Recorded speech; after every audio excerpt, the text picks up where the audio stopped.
My mother kicked me out and went no contact with me because I talked to my grandparents, whom she had gone no contact with before I was born, and no one will tell me why. Posted by you/FamilyDrama879. Longtime lurker, first time poster, sorry if the formatting is messed up, I'm on a cell phone. I don't know what to do right now. I feel like I really didn't do anything wrong, but I think I might have messed everything up anyway. I'll try to be succinct. I don't know where this starts. I have two younger sisters, 10 and 5. My mom has never really talked about her parents.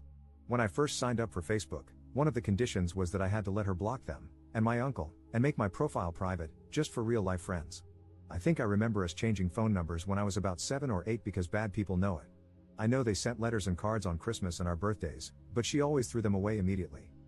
This year was the first year I've been away from home, and out of my mother's control, and I started receiving my letters from Grandma. Mom wasn't there to hide them or throw them away.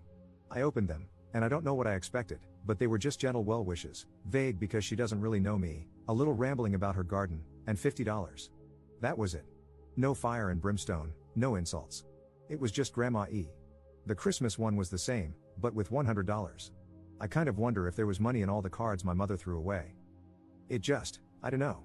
I was expecting Bible quotes and pictures of terminated fetuses or something. Mom said they kicked her out when she got pregnant with me, for being pregnant. That's kind of all she's ever said about it, and it never occurred to me before to ask for more details. I know she stayed with her lifelong best friend's family, I'll call her Auntie Carol, until I was born, and she married my dad, Auntie Carol's brother, 4 years later when she was 20. That's really all I know. A few months ago, I got really bored and curious. Grandma's letters were pretty harmless and cute, and they were addressed to me. I'm an adult, I don't have to ask my mother for permission to talk to someone. I don't know why I feel so defensive, I didn't do anything wrong. I sent a message to, I'll call my mother's family Smith, Grandma Smith, and she responded within a day. She was excited to hear from me. Could we meet? She'd like to introduce me to my grandfather and uncle. I said sure, why not? Because, well, why not? They don't live that far away, which surprised me. They're about 50 miles from my school and 80 miles from home. I met them, and they were just people. We didn't have anything in common. They aren't voting for Trump, so they're not that brand of old white people. My uncle looks just like my mother but balding. It was nice to meet family I didn't know before, but it wasn't a revelation. I asked about what happened with my mother, and Grandpa Smith said they would have helped her with the baby, but she had too much pride. Later, when it was just me, Grandma Smith, and my Uncle John, Grandma Smith said it was because my mother was disrespectful and promiscuous in their house.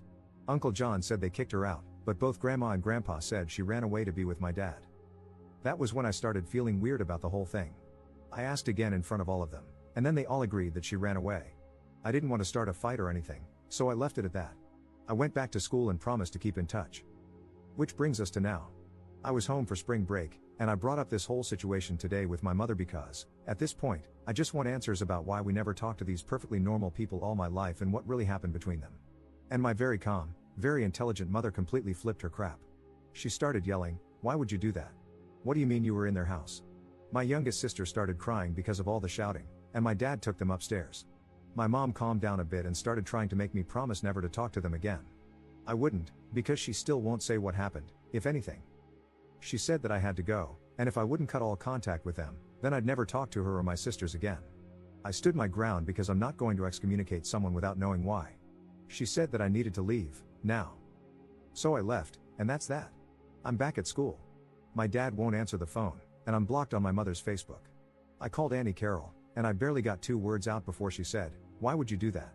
You need to work it out with your mother," and hung up. I don't know what to do. No question, if I had to choose, of course, I'd choose my mom, dad, and sisters over the grandparents and uncle I barely know, but I don't think I should have to. I don't know why my mother is being so extreme about this. I feel like they must have murdered my mom's puppy in front of her or something, but if she would just tell me that instead of getting so upset over nothing, I wouldn't mind cutting them off as much. How do I talk to my mother logically about this? Relevant comments. Commenter. My mother-in-law has a huge aquarium, 4 adorable birds, and 2 sweet tiny dogs. She knits, crochets, quilts, and bakes. She also regularly beat the crap out of my husband growing up, abandoned him with other family for 5 years, and neglected him so she could gamble. He often went weeks without food. My nanny bakes, goes to yard sales, and makes the best ribs. She also beat the crap out of my mom and all her siblings growing up and drank like crazy. There's a lot you probably don't know. Of course, these people seem normal to you, they barely know you, and they want to, so they're treating you with kid gloves. Abusers are often real charmers. I replied to your post in r/relationships. My mother-in-law was sweet as pie until I had the baby. Then I became a family member, and a prime target for her controlling and verbally abusive ways. But my mother-in-law would paint me as the abusive and controlling one, controlling for not doing what she wanted me to do with the baby, etc. People can hide their true selves. If your dad and aunt are reacting this way, it sounds big. It sounds like it's really hard for your mom to discuss. Where they're saying she ran away to be with your dad, but everyone else is saying she was kicked out, and them calling her promiscuous, my guess would be that they issued an ultimatum, your dad or them/their support. They may have even wanted her to get a termination. To them, her choosing not to terminate and staying with your dad would be running away with your dad. To her, it would be them kicking her out for being with him. Which side you're on can skew your perspective. That's just one possibility, though. It could be anything. It happens. It happened to my close friend at 17, she moved in with her boyfriend. I feel like you potentially approached this the wrong way, maybe a bit confrontational? Why aren't these completely normal people in my life? Would put her on the defensive quickly. You should have approached her with the letters and explained that you're an adult now and would like to know why you're not permitted to talk to these people. Going there without telling her was, to her, an immense betrayal, and in her mind, if she was abused, incredibly dangerous. Ops response. The way they said it was like she was an uncontrollable wild child, and they would have helped if she had just let them. I just thought she was young. But that's not my mother. That's not my mother at all. There isn't a wild bone in her body. There are charts upon charts and appointments on calendars for everyone, and she knows my schedule better than I do. Sometimes I call her, and she doesn't even bother with hello, she just skips right to the answer to whatever question I have because I swear she's psychic. I love my mother, and I don't want to hurt her. You're right, I did come at it abruptly, like it was a little problem that she was making up. I think I did scare her. I didn't mean to. I'm going to go over there later today and try again, more carefully and maturely. Update 2 days later. I don't really want to talk about this, but sitting here obsessing over it isn't helping anything, and I did promise to update. I don't know if there's a rule about it, but trigger warning for incest and grape. So, my mother came by today. I was going to go home and try to talk to her, but she beat me to it. She wasn't upset anymore. She was just really tired and sad. Before anything else, I know a lot of people guessed yesterday about what happened, but if everyone could just not say I told you so, I'd really appreciate it. I apologized as much as I could. I told her about the letters, how they just seem so normal, and I asked why she always throws them away unopened if there might be money in them. She told me they put money in them so that she'll open them, and she said, I know they look harmless, but they're in a secret code that they know only I'd understand. They're upsetting and tiring and pointless, and that's why I just throw them away. She looked at the Christmas card and told me that it used to be her job to tend to the garden because it was supposed to teach her patience and discipline. She said she had to tend it every day, no matter the weather. That her mother mentions the garden in a letter to me as a dig at her parenting, saying that I'm undisciplined and that it's her fault, and that the fact her mother tends it now means she shouldn't have had to and that my mom is a bad daughter for not doing it for her. She says all the letters are like that. She said that when she was a kid, they told her she was worthless and a burden and had to earn her keep. She said that both her father and brother used to do whatever they wanted to her, and I didn't ask for more details, but she said that when she got pregnant, her mother said they weren't going to pay for a baby. She had ignored it for too long to get an inexpensive termination, and her mother called her a WHRE and the baby an abomination, then kicked her out with $10 for the bus and an extra pair of shoes. She went to my dad and Auntie Carol's house and told them what happened, and my dad asked to be on the birth certificate right away. He said she was his best friend and that he'd be honored to be my father. She said she couldn't believe my grandparents would just take her in like that, with no questions asked, with a baby on the way, and not ask for anything in return.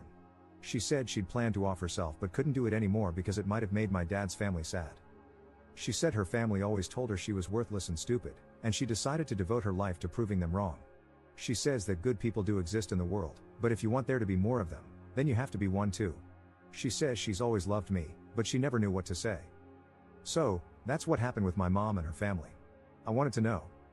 I promised her that I'd never talk to her family ever again, and it was easy to promise because I can't think of anything I want to do less than talk to those people again. It makes me sick to think I ever thought they were nice people. She said she was sorry about the other day, but she panicked and overcorrected. Apparently, they never tried to contact her until my sister was born, and then my mother's mother got really excited about having a granddaughter and wanted shared custody or something. She said that everything they do to try to get to her is really just a way to get to my sisters. She says she doesn't really know why they are the way they are, but everything's a game to them, and the only way to win is not to play. I don't really know what to say about this either. I don't know what to do with it. I feel like everything's different now, and nothing is, too. I don't think I'm as strong as my mother is. I don't think I can make everything be normal through sheer force of will. I want everything to go back to the way it was. I don't really know what to do now. I do want to thank everyone who took the time to talk to me yesterday. Thank you for being so patient with someone who was so blind. I think this would have been so much messier without your help. I'm so sorry for what you've been through that let you know my mother better than I did, just by looking at what I said. Op commenting on a different post about his mom's family 4 months later. Dug up my throwaway for this. So, last Christmas and earlier this year on my birthday, I got a letter from my mother's biological family. All my life, my mom refused to talk about them, but she did it in such a way that I didn't really notice. It was just always that way. I knew they sent letters sometimes, and I watched her throw them away. That was normal, and I thought nothing of it. This is really hard to write, and I still feel guilty about it, but I have to help you now, just like these people helped me. I moved away from home to go to college last year. My mother's relatives, who I call the Smiths because they don't deserve to be called her family, quietly sent me a Christmas card and then a birthday card.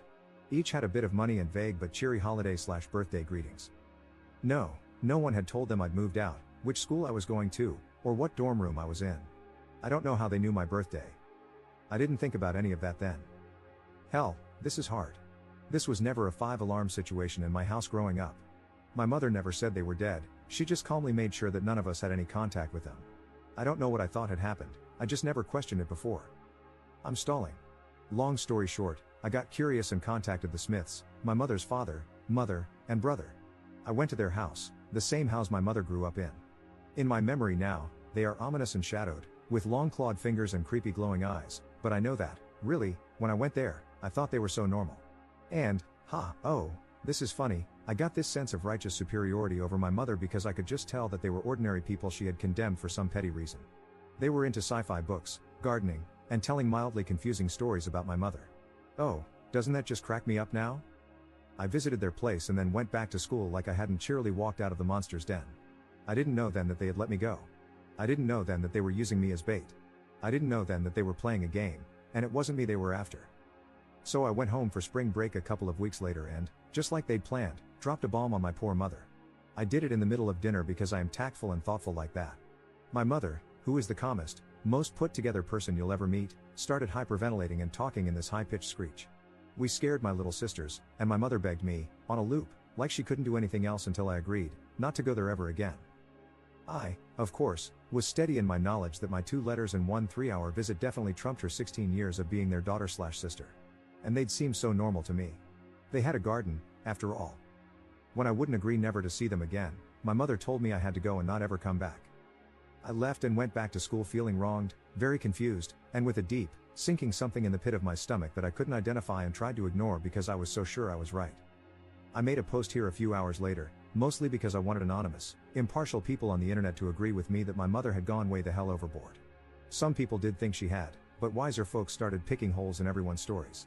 They started asking me why I thought I knew better than my mother, what on earth could make such a calm and rational person so afraid. They asked me, was I sure I wanted to kick this hornet's nest? The answer to that, incidentally, if I could go back in time, is hell no. Sometimes, buried family secrets are buried for a reason. I've already written a novel here, and to be honest, I'm still kind of messed up because of this whole fiasco, but the short of it is that there was physical, emotional, and SA going on in that household, and my mother only barely got out of there alive. The reason the Smiths contact us is that they are creepy creeps who play creepy games, and they want contact with my younger sisters for God knows what creepy reason. The thing, though, the whole reason I wrote this all out again, is that the Smiths, and people like them, seem normal. They fooled me, my mother's son. They fooled their neighbors, child services, my mother's childhood friends and their parents, her teachers, and school administrators. My mother's family can put on human faces that are frighteningly believable, that is their true horror. They have a secret code and double meanings and tone of voice that I have to trust my mother on. She said that her mother once said, in the middle of a party, in front of all the ladies, "Your skirt is too short," and that meant her father would be graping her that night. But no one else knew their family code, so they could say things like that with no one the wiser, and no one would ever believe her. My mother's relatives are monsters. They're monsters. They only wear human faces. Whatever reason your mother has for cutting off her monsters, take it from someone who's been there. Are you sure you want to kick this hornet's nest?